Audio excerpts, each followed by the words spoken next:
I'm Rene San Miguel. Three good friends with a love of good imported beer. That was the basis for brewing up the entrepreneurial spirit among the three partners of Belukus Marketing, which is based in College Station, Texas. Joining us now is one of those partners, Michael Tassin. He's going to talk about his company now. Thanks so much for your time. We appreciate it. Before we get into how the company got started, what is it about the love of good imported beer that appeals to you? Why do you like these beers? My family has been in the beer business since the mid-1800s. My grandfather used to have a brewery, which unfortunately got closed down by the Germans in World War II. Okay. And then after that, my father became a beer distributor. So I kind of grew up in the beer business. And then I moved to Texas in 1978 and started a beer import company with three other guys, specifically to bring in one beer from Belgium. Mm-hmm. After a while, different opportunities presented themselves, and I met Chuck and Ken, who were both beer distributors in College Station and who used to buy beer from me. Okay. and would come to Austin to buy beer from me. So we started knowing each other.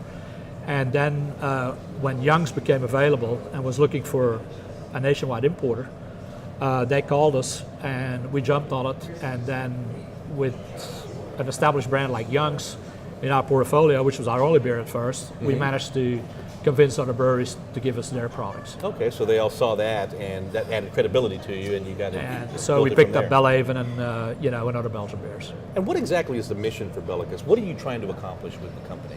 We're trying to bring the best possible beers from Belgium and the United Kingdom, and also we do a German beer, to the United States and introduce people to beers that we like.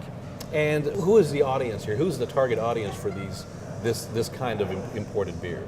Well, for this kind of beer, it's obviously a younger audience. I would say from when they're legal to drink till they're about 45 or so. And that doesn't mean we don't sell beer to older people, but I mean somebody has been drinking a domestic beer for their entire life. I mean, it's hard to make them switch. So we definitely focus on the younger crowd.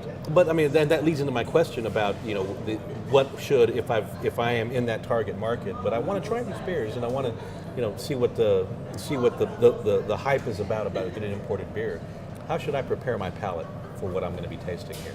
Well, they're all very different. I mean, in the case of Timmermans, it's definite fruit flavors. With the UK beers, Wells and Young's, it's going to be more towards bitter and hoppy. In the case of the Scottish, it's going to be more malty. And then in the case of Lefebvre Blanche de Brussels, it's going to be a typical Belgian style wheat beer, cloudy, effervescent, real smooth, easy to drink, very refreshing in the summertime. And that's really it. So it's a big, wide range of different flavors, and people will like one and might not like the other, but that's why we have all these different beers. And just like wine, you can pair some with certain kinds of foods. Oh, absolutely. Some beers are better with other foods. Absolutely. We have beers that go with dessert. Some of our beers, like a Wells Bombardier, will go very well with a roast beef, for instance, or, You just plan the whole meal, and that's you can right. start with the beer. Absolutely. Oh, and by the way, the Blanche de Brussels is a great match with sushi. Duly noted. I'll keep that in mind. Michael Tassin is a partner in the Belukus Marketing, coming in from College Station, Texas. Michael, thanks so much for your time and good luck with the company. Thank you. Cheers. Cheers.